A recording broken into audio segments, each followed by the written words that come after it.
नमस्कार दोस्तों। आने वाली सीरीज में एस्ट्रो वास्तु के वीडियोस जो है मैं शुरू करने वाली हूँ, वो भी प्रैक्टिकल जो है कुंडलियों पर।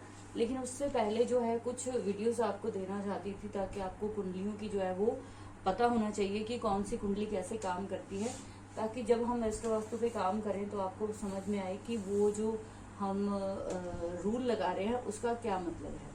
देखिए यहाँ पे जो है कुंडलियों के प्रकार बताए गए हैं कि कुंडलियां जो है वो एक लाल किताबी ऐसी एक यूनिक और इंटेलिजेंट बुक है जिसमें कुंडलियों के प्रकार बताए गए हैं। सबसे पहले बताया गया है अंधी कुंडली। ये कॉन्सेप्ट मैंने जो है कहीं पे भी नहीं देखा है कि आपकी कुंडली अंधी भी हो सकती है। तो वो कैसे होती है? अंधी कुंडली का मतलब ये होता है कि आपके जो शनि है और आपके जो शनि के सामने उसके जो है वो अगर उसके घर में कोई दुश्मन ग्रह अगर बैठ जाते हैं, शनि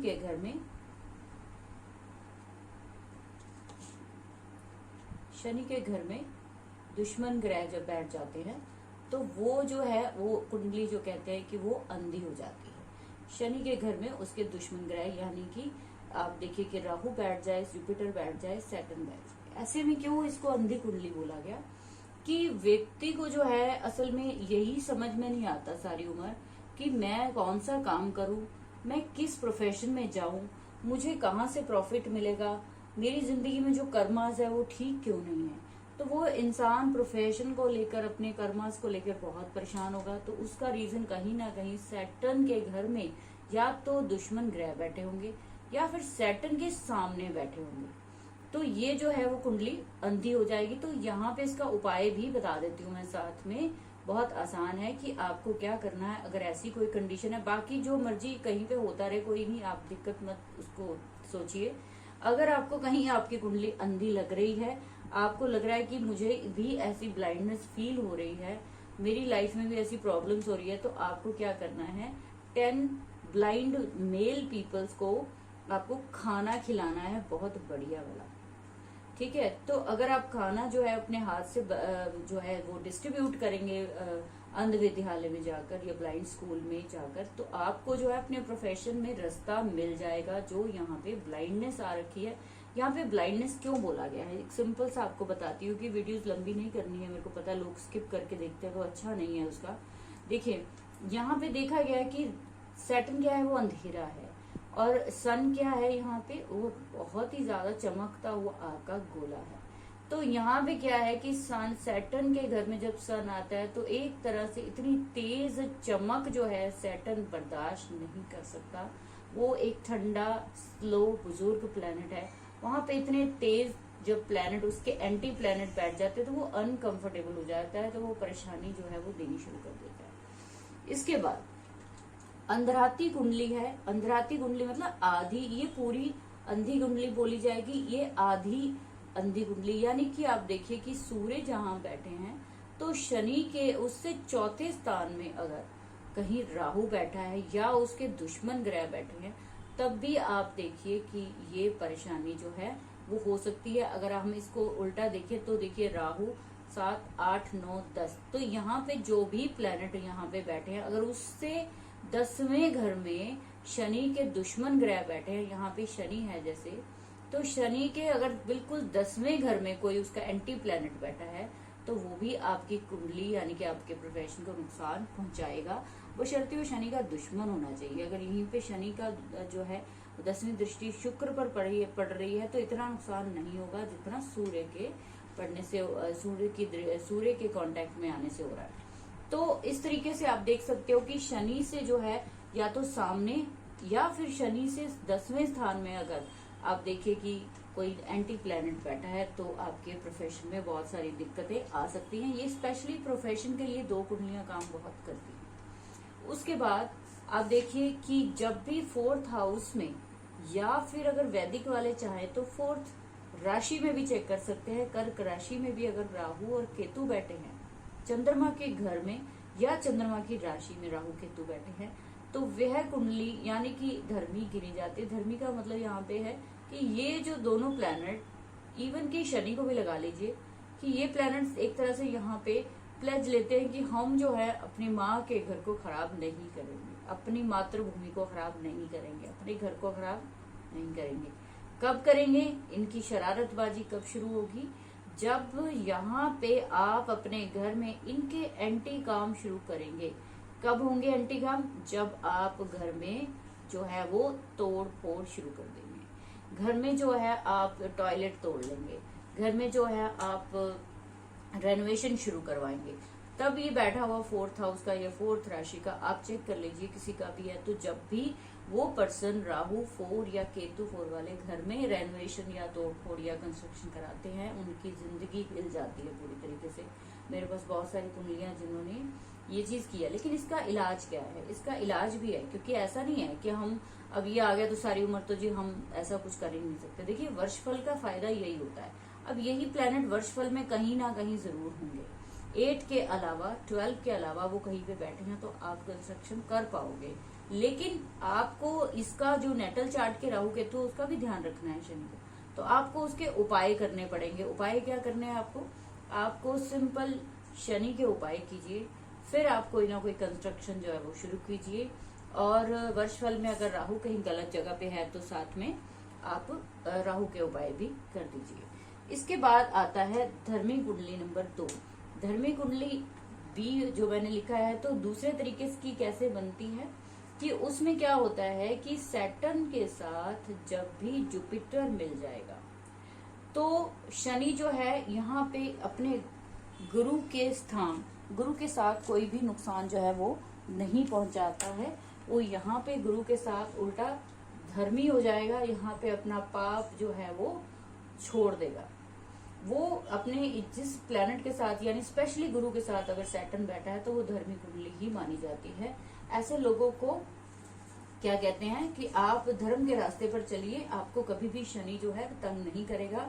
उल्टा अगर आपने सैटर्न वाले जो गुण ले लिया, अगर नॉन वेज खाना शुरू कर दिया, अल्कोहल लेना शुरू कर दिया, या फिर आप समझिए कि मजदूरों को सताना शुरू कर दिया, ज्यादा कदा आप तोड़ फोड़ करते रहते हैं घर में, और तो ये जुपिटर जो है, ये दोनों जो कॉम्बिनेशन धर्मी बना हुआ है, कोई नुकसान ना देने वाला बना है, तो ये नुकसान हो जाएगा। यहीं पे एक सेकंड और कंडीशन लिखी है कि सैटर्न अगर 11th हाउस में जुपिटर के घर में आ जाए, क्योंकि 11th हाउस क्या बोला गया है, जुपिटर को दिया गया है लाल किताब में, तो यहाँ भी अगर सैटर्न बैठा है तो वो भी धर्मी माना जाएगा। तो इस तरीके से आप देखिए कि जब भी सैटर्न कहीं पे जुपिटर के साथ जुड़ जाए या उसके हाउसेज में बैठ जाए तो वो उतना नुकसान कभी नहीं पहुंचाएगा, बशर्ते आप शनि वाले काम ना करें। इसी तरीके से आगे मैं आपको बताऊंगी कि एक और तरह की कुंडलियां जो वो बनती हैं, जिनको हम बोलते हैं कायम ग्रहों की कुंडली। कायम ग्रहों की कुंडली का क्या मतलब है कि जो प्लैनेट अपने पक्के घरों में बैठ जाए, या फिर जो प्लैनेट आप अपने जो एक ऐसी जगह पे बैठ जाए जहां पे कोई भी बुरे ग्रह की जो है उस पे दृष्टि ना आ रही हो, ठीक है। तो आप समझिए कि जैसे सूर्य और चंद्रमा यहाँ बैठे हैं, इस पर जो है वो किसी भी ग्रह की दृष्टि नहीं आ रही है, तो ये जो प्लैनेट इतने खराब नहीं करेंगे। बृहस्पति के ऊपर यहाँ पे किसी की दृष्टि जो है सिवाय जो राहु के है और किसी की दृष्टि नहीं आ रही है। तो आप ये देखिए कि यहाँ पे ये कुंडली फिर जैसे बुध और शुक्र जो है अगर अपने घर में बैठ जाते हैं, चंद्रमा अपने घर में बैठ जाता है, लेकिन साथ में उसके ऊपर कोई बुरी दृष्टि नहीं होनी चाहिए, तब जो है वो आप समझिए कि नुकसान नहीं पहुंचाएगा। अगर वो कहीं पे वो पर्सन जो है अगर कहीं पे किसी बुरे ग्रहों की निगाह में आ जाता है या दृष्टि में आ जाता है, तो फिर यही चीज जो है वो उसको नुकसान पहुंचाने लगेगी। इसके बाद एक दृष्टि और बताई गई है। इसके बाद जो है इसके बाद कायम ग्रहों की कुंडली के बाद एक कुंडली और बताई गई है, साथी ग्रहों वाली कुंडली।